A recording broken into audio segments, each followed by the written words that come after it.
Well, welcome everyone to this conversation with Professor Michael Sandel.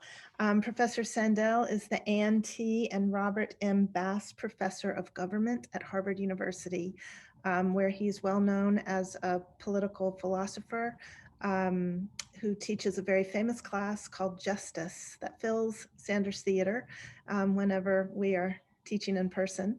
But he has been writing and thinking about our common life for a very long time. And his new book, The Tyranny of Merit, What's Become of the Common Good, is the subject of our discussion today.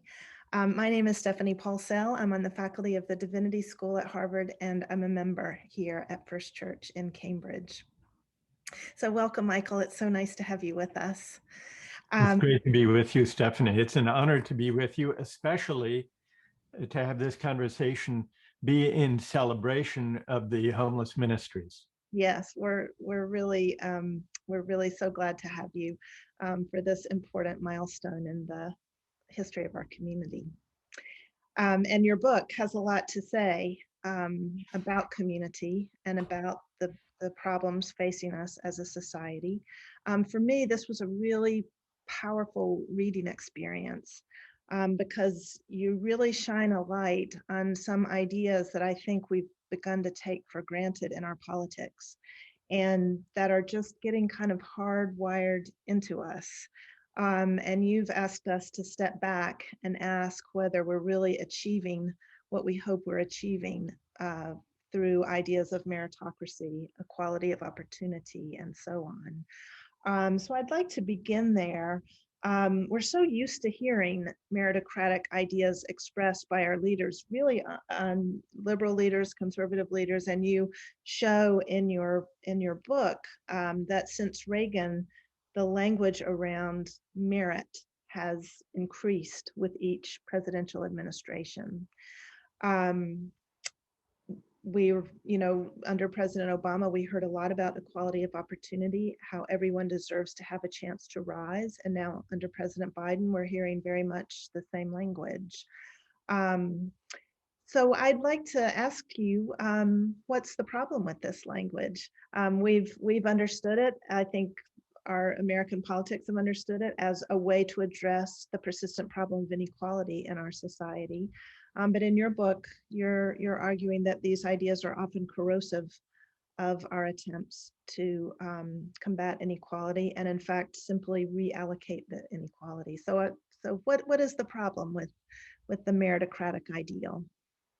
Well, thank you so much, Stephanie. The meritocratic ideal, we should begin by acknowledging, is very attractive in some respects. Removing barriers to achievement and success is a good thing. Encouraging people to go to university, that's a good thing. It's even better to broaden access for those who can't afford it. And yet, conceiving the primary political response to the deepening inequalities of recent decades by telling people who worry about wage stagnation and job loss that the solution to your problems is to get a university degree, then you too will be able to compete and win in the global economy, as the politicians tell us. That is a woefully inadequate response to the deepening inequality that a market-driven version of globalization over 4 decades has brought about. That's the heart of it. But there's a further aspect to this. It's not only inadequate, the rhetoric of rising, as I call it, is not only inadequate in dealing with the structural inequalities of income and wealth and power that have deepened in recent decades. It also contains a kind of insult that many well-intentioned political figures and political parties, including those on the center left, have missed, have been tone deaf to. The insult is this: if the solution to inequality is to tell people, go get a college education, what you earn will depend on what you learn. You can make it if you try. These are slogans drawn from recent presidents, including some of our best. As that promise and offer is reiterated to the point of mantra, it does carry a certain insult, because for a great many people in our society, because if you haven't gotten a college degree, and if you're struggling in the new economy, the implication is your failure is your fault. Yeah. And this goes back to what you were saying about how it really begins in the Reagan administration, when great emphasis was placed on individual responsibility. And like merit, individual responsibility is a good thing, a healthy thing up to a point, to encourage people to be empowered, to feel a sense of agency, that they can shape their lives. That's a good thing up to a point. But it's quite another thing to suggest that we are the masters of our fate to such an extent that where we land in our society is our own doing. And this really is at the heart of the problem, I think, Stephanie, because in recent decades, the divide between winners and losers has been deepening. It's poisoned our politics and driven us apart. It has partly to do with the inequalities, but more than that, I think it has to do with changing attitudes toward success, toward winning and losing.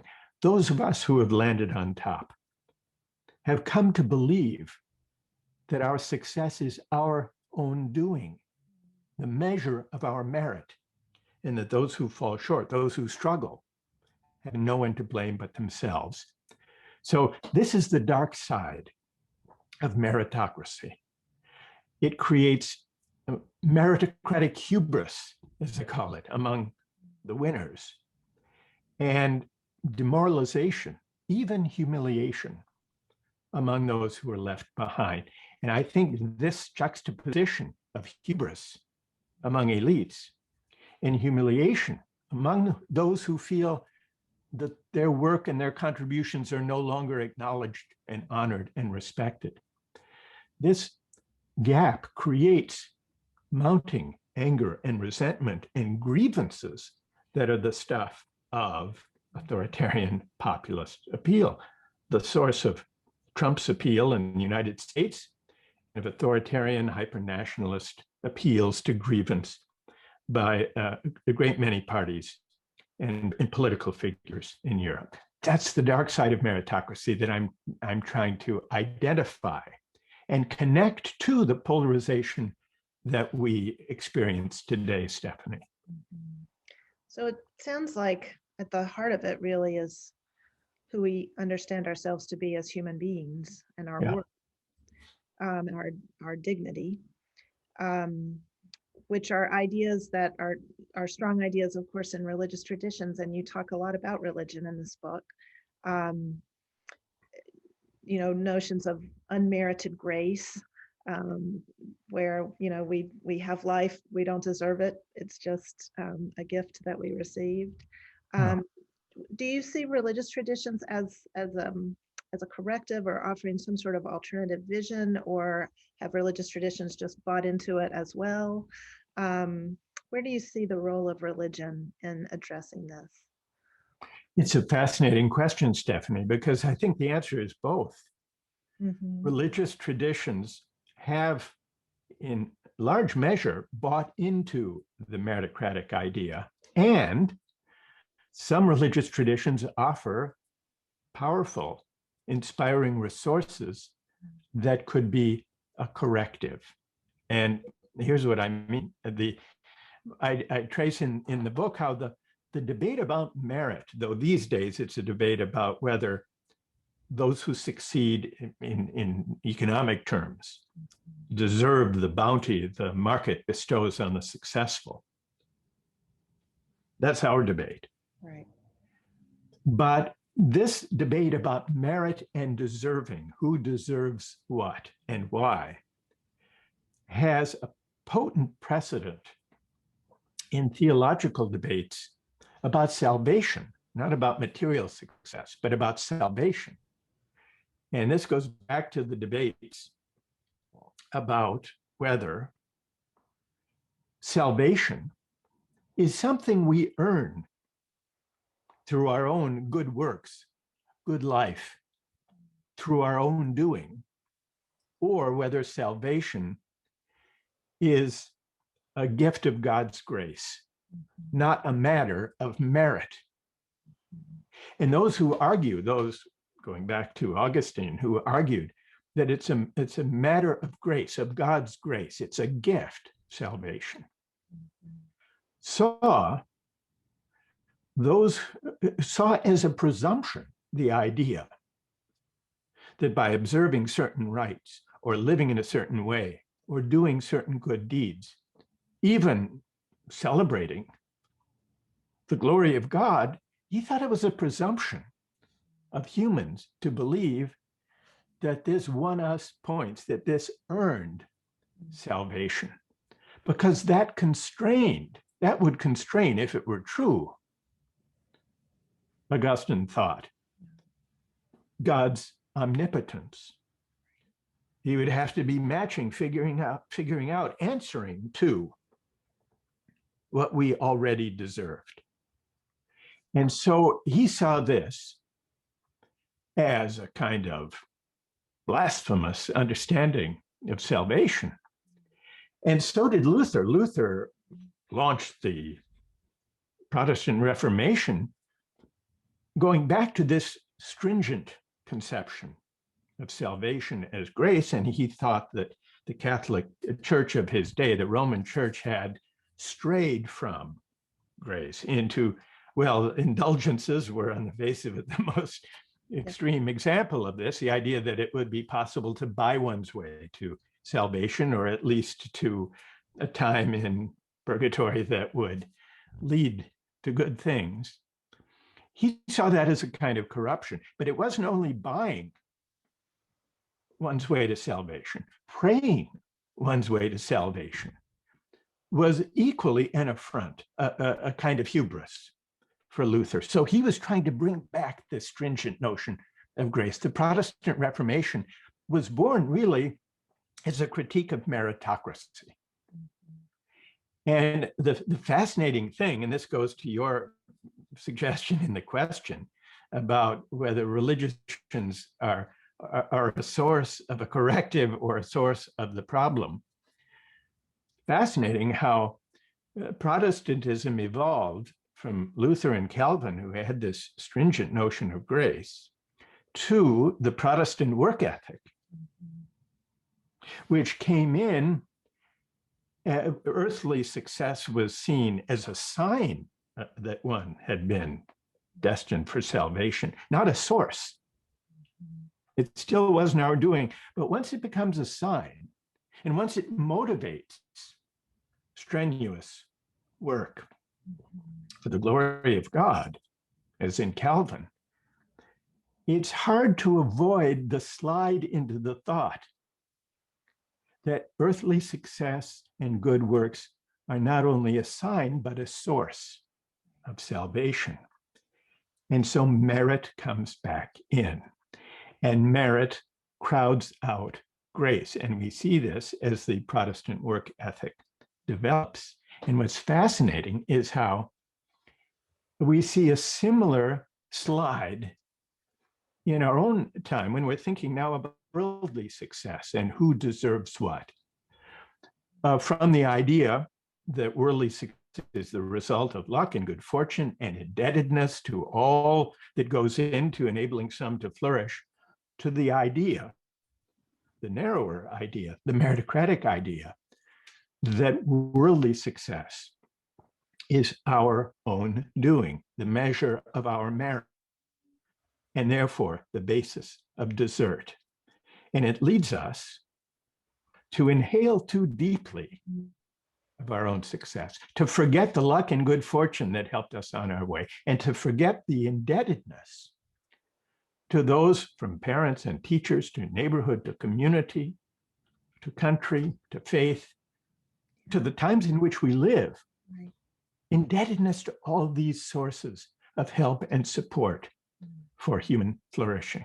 Stephanie, does that ring true for Oh, you, or how do you see this? absolutely. And it's interesting how right, Luther's theology of grace ended up veering off into this Protestant work ethic that persists with us even if we don't still attach to the religious ideas around it. The Protestant work ethic has become part of how we understand ourselves as human beings, and part of how we understand success and failure, which is very unfortunate. I'm wondering if there's any, is there a, as you said at the beginning, it's easy to understand why we would turn to these ideas. We want equality of opportunity. We want, I mean, with the persistence of racism and white supremacy in our country, the opening of opportunity is, will just, it will just change. I think it will just open, we'll have so many more people in our meritocracy, so to speak. And I'm wondering if there is a place for meritocracy within a just society, some sort of modified meritocracy, or is this always just such a dangerous idea, so corrosive of human solidarity that we shouldn't work with it at all?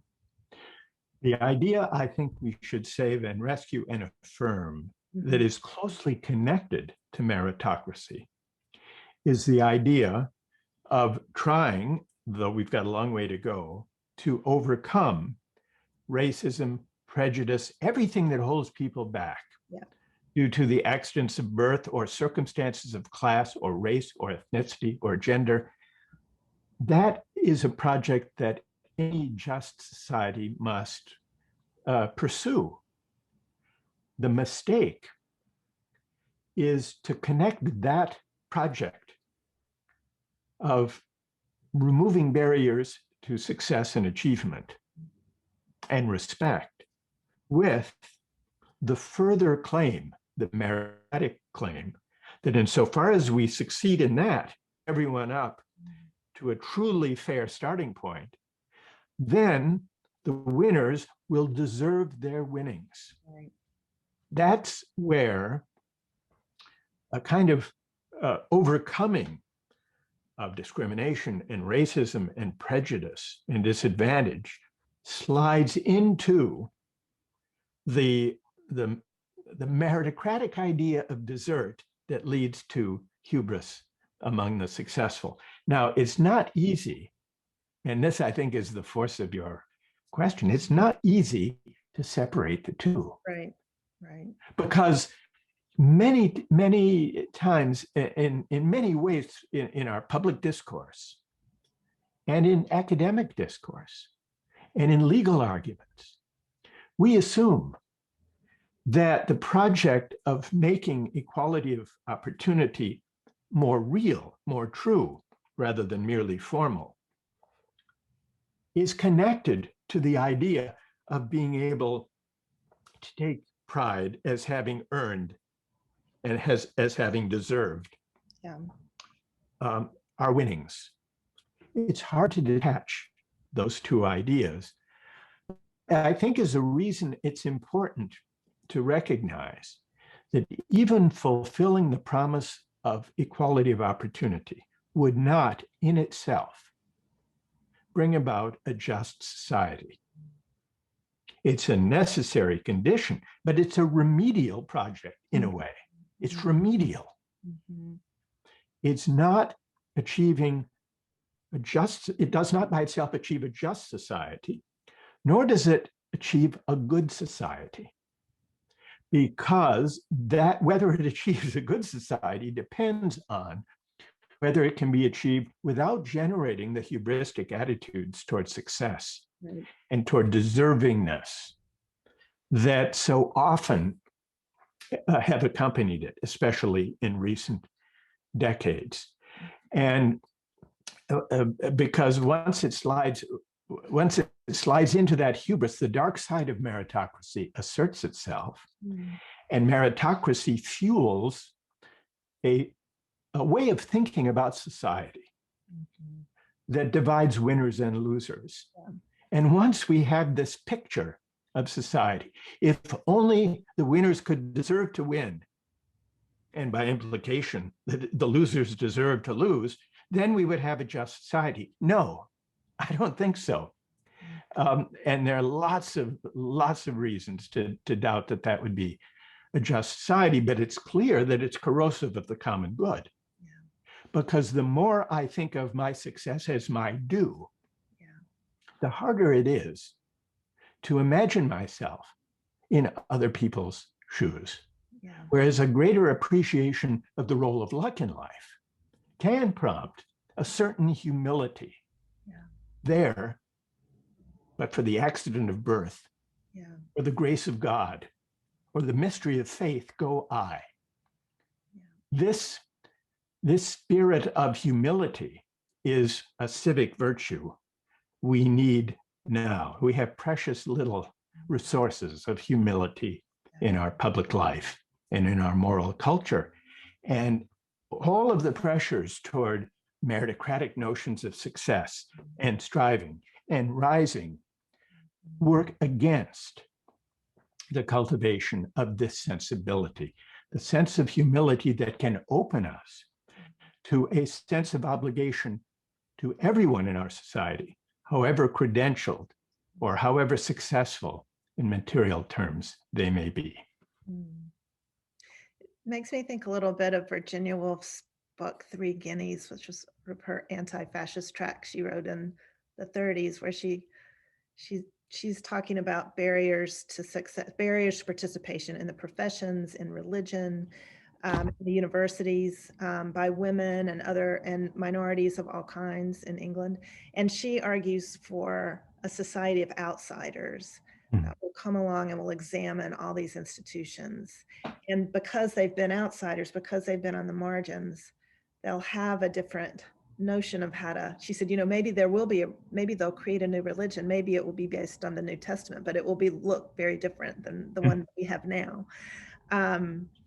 And so I don't know, I wonder if she would make an argument that enough meritocracy to let new people in who have not been participating before might lead to some new vision of how we organize ourselves, or perhaps meritocracy is just so seductive that we get caught up into that, that you've talked about the dangers of just getting caught up in that notion of we deserve what we have because we worked hard for it, which inevitably means that those who aren't succeeding also deserve where they are, which is the thing that is so corrosive of our solidarity with each other.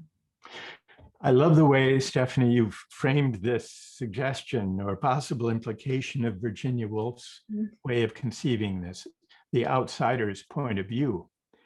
What it suggests to me is that the project of broadening the inclusiveness of our society, I think we often misdescribe its purpose and point.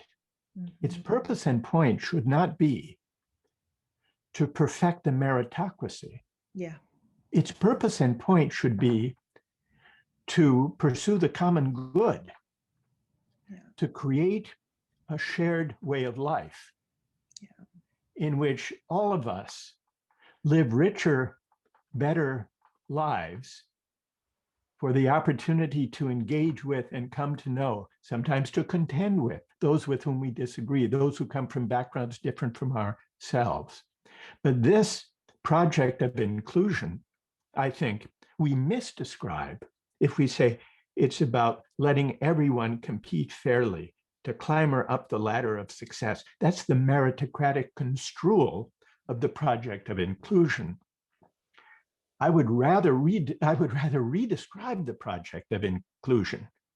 And the passage from Virginia Woolf is suggestive of this, I think, as a way of creating a common life, a life where there is not just equality of opportunity, but a broad democratic equality of condition, where people from different backgrounds, different walks of life, encounter one another in common places and public spaces, and sometimes learn from one another, sometimes bump up against one another in contentious ways.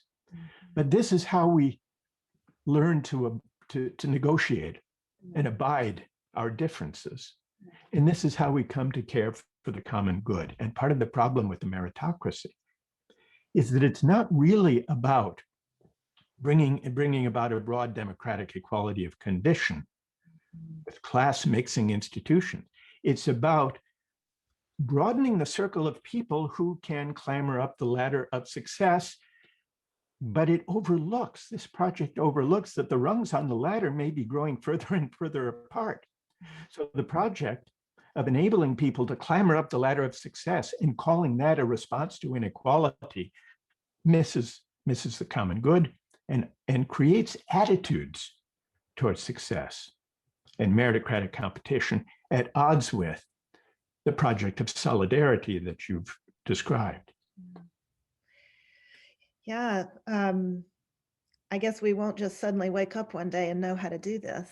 We're going to need some practices that help us learn how to live this way. We're going to need some, as you said, some public spaces where we can encounter each other and practice being together.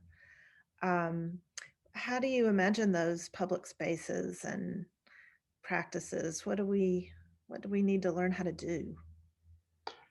Well, for one thing, we have to reinvigorate and enrich civil society as a seedbed for public spaces of this kind. Coming together in a homeless ministry is one important way of creating such sites and occasions. So are faith communities, churches, synagogues, mosques, and other forms of communion. So are labor unions of a certain kind, especially where they're concerned with promulgating a kind of civic education that empowers workers in addition to negotiating fair wages and working conditions. One of my favorite examples from the early labor movement is the Knights of Labor, the most important labor movement in the late 19th century. Beyond pressing for better wages and shorter working hours, one of their demands was reading rooms in factories so that workers on their breaks could read newspapers and magazines and journals and inform themselves about public affairs and equip themselves to be effective participants in democratic life and to have a voice. These are the kinds of public places and common spaces that have atrophied and that we need to reimagine, from religious communities to unions to schools, universities, public libraries, community colleges.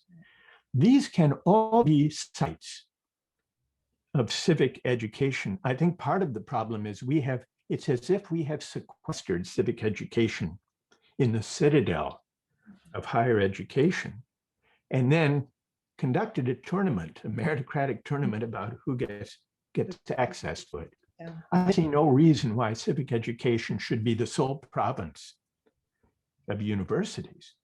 I think that it should take place, including reflections on moral and political philosophy, as well as current affairs, should take place in community colleges, in job training and vocational training centers, as well as in work settings and faith communities, to say nothing of the role of the media, which I think has to do a better job, has to be remade really, so that it can provide fora for a civic learning and civic deliberation of a kind that's painfully absent from the kind of media that we experience today. That was the promise of the internet, right? But is the internet helping us at all, or no? Or I think the internet can be an arena for creating platforms for public discourse within small communities, and for that matter, global public discourse. The internet can be a platform for teaching and learning and for civic education. Mm-hmm. So I think there is still promise in the internet. The problem is that the giant social media companies that dominate the landscape and that distort and corrupt our public discourse, these are massive. These are defined not so much by their technology as by their business model, which essentially is to collect our personal data, to use an algorithm to sort and slice and dice our personal data, to feed us often sensationalist, eye-catching news feeds and opinions to attract our attention and commandeer our attention for what? For the sake of selling us stuff.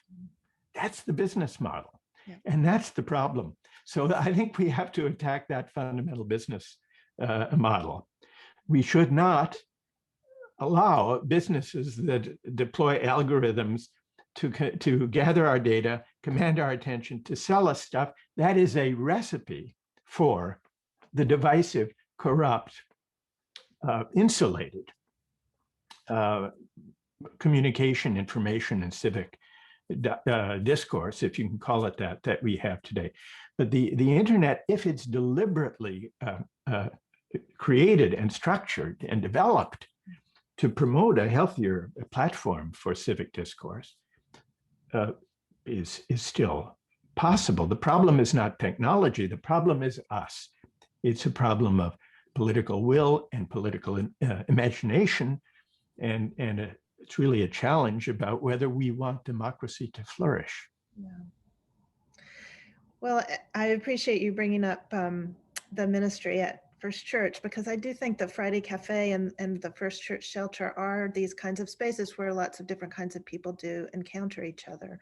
It reminds me of Dorothy Day and Peter Morin's vision for the Catholic worker movement, that in the houses on Friday nights, people would gather for what they called roundtables for clarification of thought.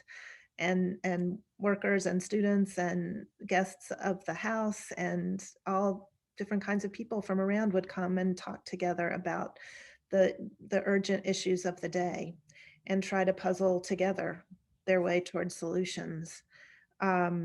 And everyone had a voice and everyone brought their perspective. And your book points out, and you've been very eloquent on this here as well, that we have precious few of these spaces where we encounter each other across differences, all kinds of differences, and that religious communities might be one of the places where that could be reinvigorated. Yes. We have a few questions from our guests that I'd like to pose to you before we close. One, I think you've answered in many ways already, but this is from Mike, one of our guests in the shelter, who has studied your analysis and your argument and agrees with you on the corrosiveness of these meritocratic ideas. But he says, how do we fix it? How do we find a way forward? And you've given us some good answers to that question, but I thought I would just pose it one more time and see if there was anything else you would like to add. Right. Well, just to try to fill out a response to Mike's question, I think part of the response is that we need deliberately to try to renew and rejuvenate these sites of civic engagement and of class mixing settings in public spaces. And so we've talked some about that. The other part of my response to Mike's question is, I think we need to change the terms of public discourse. I think that we should focus less on arming people for meritocratic competition and focus more on affirming and renewing the dignity of work. We often assume that the money people make is the measure of their contribution to the common good. But this is a mistake. We can think of lots of examples of people whom this economy, whom the labor market rewards lavishly, whose contributions to the real economy are tenuous at best. And on the other hand, people who work long and hard, whether in paid or unpaid forms of work, in the workplace, in the household, in the community, who make enormously valuable contributions to the common good. So I think we need to question the assumption, which is so deeply embedded, that the labor market offers anything like an accurate verdict on the question of what counts as a truly valuable contribution to the common good. We have outsourced our moral judgment about contribution and the value of contribution to the market. We need to reclaim it for democratic citizenship and put right at the center of our politics the question of what really counts as a valuable contribution to the common good, and how might we reconfigure the economy the better to recognize that. If I could just give one example from the experience we've all been through with this pandemic, I think this could be an opening, because those of us with the luxury of working from home can't help but notice during this pandemic how deeply we rely on workers we often overlook. Not only those in hospitals caring for COVID patients, but I'm thinking of delivery workers, warehouse workers, grocery store clerks, home healthcare providers, childcare workers. These are not the best paid or the most honored workers in our society, but now we are calling them essential workers. So this could be the moment for a broader public debate about how to bring their pay and recognition into better alignment with the importance of the work they do. Now, whether we'll seize this opportunity, that's an open question. That's very much up to us. But it is an opening for a shift in the public discourse that would go in the direction that Mike's question rightly asks about. Absolutely. Absolutely. Well, we have one more question. This is from Tom, who's a guest at our Friday Cafe. And this is a really interesting question. He says, in the course of his career, a sewage worker might prevent more disease than a surgeon ever cures. So should a sewage worker be paid more than the surgeon? I think it's a powerful and actually quite deep philosophical question. And to Tom, I would say, well, we should at least consider it seriously. There's a powerful precedent to Tom's observation that comes from Martin Luther King Jr. in 1968, shortly before he was assassinated. He was speaking, you remember, to a group of striking sanitation workers in Memphis, Tennessee. And he said to them that the person who picks up your garbage is, in the final analysis, as important as the physician. Because if he doesn't do his work, that's right, diseases are rampant. And then King said, all labor has dignity. So King came to a thought very similar to Tom's, that, and this connects with what I was suggesting earlier about challenging the assumption that the money people make is a true measure of the value of their contribution. Once we open that question, that assumption, for discussion and debate, we're very close to the suggestion of Tom. But in any case, I think we are on the way to a path that I think would be very important in moving us beyond the polarized kind of public life we have today, toward a morally more robust kind of public discourse than the kind to which we're accustomed, including one that addresses big questions about values, about what makes for a just society, about what we owe one another as citizens, and about what really constitutes the common good. That would be a more generous, less polarized, less rancorous politics than we have today. And these are the questions. This is the reframing that it seems to me would at least help make this a possibility. Well, I see we have run out of our time, but I'm so grateful to you for this rich discussion, and thank you for your answers to these questions. I think human dignity and the dignity of work is exactly where is a good place to end up. I wonder if we could end, though, with just to have you talk for a moment about one of my favorite parts of this book, which is your reading of Job, the story of Job, who, of course, has all these terrible things happen to him, and he wants to know what he did to deserve it. Right. And God gives this very mysterious answer. But the way that you read it made that answer seem even more expansive than I have felt in the past. Well, thank you for giving me this opportunity, Stephanie. The book of Job, I mean, here is Job. He's a good man. He doesn't realize he's being toyed with, really, as part of a cosmic wager. And he can't understand the reason for his suffering. And here he's lost his family. He's a good man. He's suffering. Not only he, but also his friends, if you can call them friends, who are mourning with him the death of his family members. They're saying to him, surely you must have done something to deserve this fate. What could it be? Search your soul. What could it be? They're asking Job. And if this reinforces his suffering, that here the victim is being blamed and being asked to account for why he deserves this. So those harsh trends, they are relentlessly meritocratic. Yeah.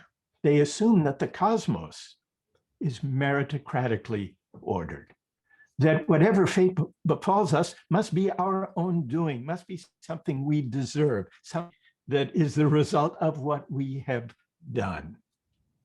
It's the relentless meritocracy that plagues Job. And then a God arrives and speaks to Job from the whirlwind, and he says, actually, you've got it wrong. You've got it wrong. I haven't arranged the cosmos in this way. It's not meritocratically organized. Everything that I do is not for the sake of rewarding virtue and punishing sin. I'm not only responding to human activity. I have a cosmos to worry about. I've got bigger fish to fry, so to speak. It rains even over the oceans where there are no crops. So he tells Job to accept the mystery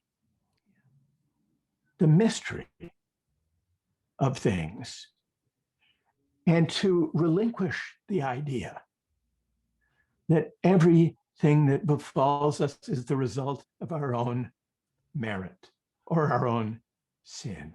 It doesn't work this way.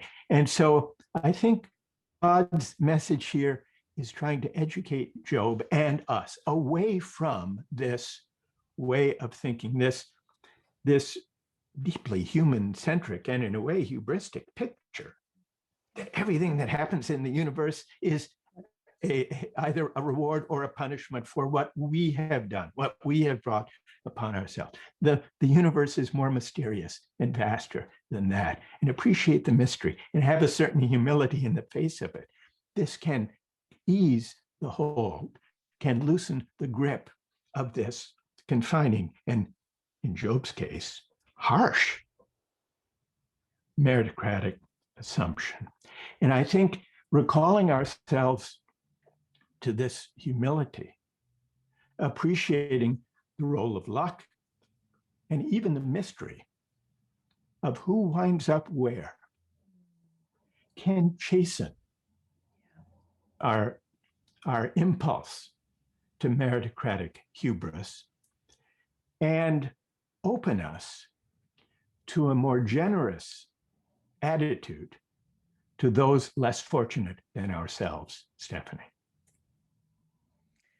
Well, Michael, we thank you so much Thank you. for opening our imaginations and helping us look at our political language, our scriptures, our communities, our life together in a fresh way. Thank you. We're very grateful to you for being with us. Thank you so much. Well, thank you. And thank you again for the privilege of being even a small part of this celebration of the homeless ministries and the importance of the work of the ministries. Thank you. Thank you. Bye-bye. I will stop our recording.